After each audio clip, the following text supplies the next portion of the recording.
Sometimes things heat up, they get hot, and you have to do something about it. Sorry, don't take it personally, I'm just saying. But in the case of vehicles, this also happens. Vehicles heat up, they raise in temperature. I'm going to try to summarize why.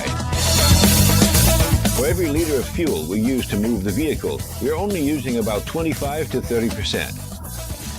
Just think of it this way. For every liter of fuel, we're throwing away 3/4 of it out the window. It's a problem with all thermal machines. And you're going to say, yeah, Garibaldi, but I burn the fuel. And if I burn it, where does all the remaining heat go? Here comes the story. The president has probably noticed that the exhaust systems get hot. They get hot, and they sometimes turn red when the engine is pushed hard. All that heat is just going away into the atmosphere and not being used. What's the radiator for? So that other part of the heat that didn't escape through the exhaust, that didn't make it to the wheels, has to go somewhere. Where does it go? To the radiator.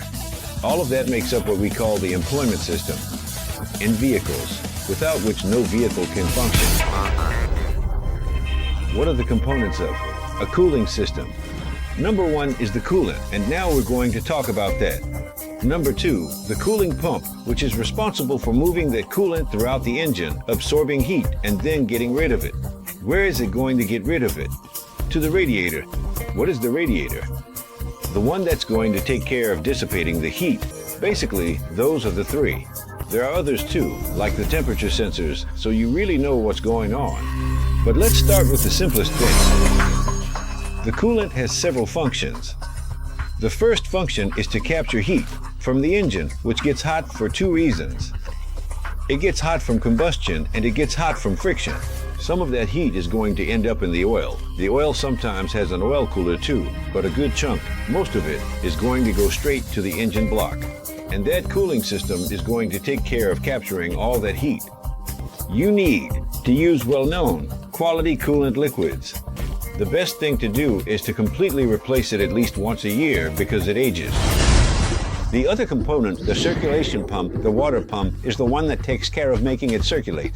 If there's any problem with the water pump, it usually comes from what I just mentioned, corrosion.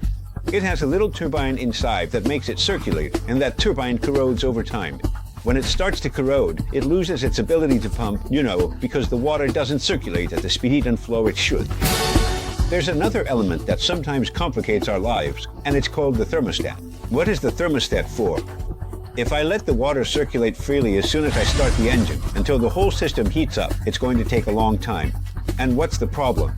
A cold engine loses performance. It loses lubrication. Throw any junk in there and it just falls into the cap, a disaster. So what do? The circulation through the radiator is canceled, and it allows the water to circulate exclusively through the engine itself so that it heats up as quickly as possible. And Mr. Thermostat starts to notice that, and when it knows that the water in the engine is hot enough, it begins to release water to the radiator. It starts to mix, and that's when the water in the radiator heats up, hot radiator water, hot engine water, so it can start to dissipate heat, and everything works great.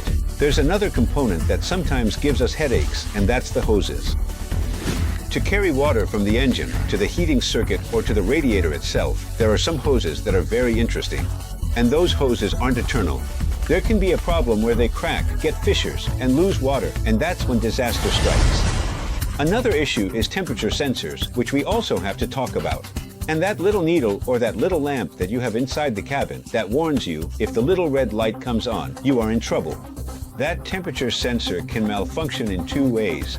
It might indicate that things are really in danger, or it might not show anything at all.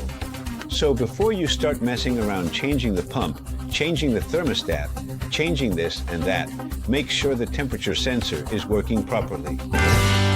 In other words, cooling system is kind of the lifeline of the car. Without a cooling system, things aren't going to work. And another thing I never get tired of repeating, when you replace any component, whether it's an original part or not, quality matters, because sometimes we focus on the price and then disasters happen. AutoTechTV, technology clear and simple.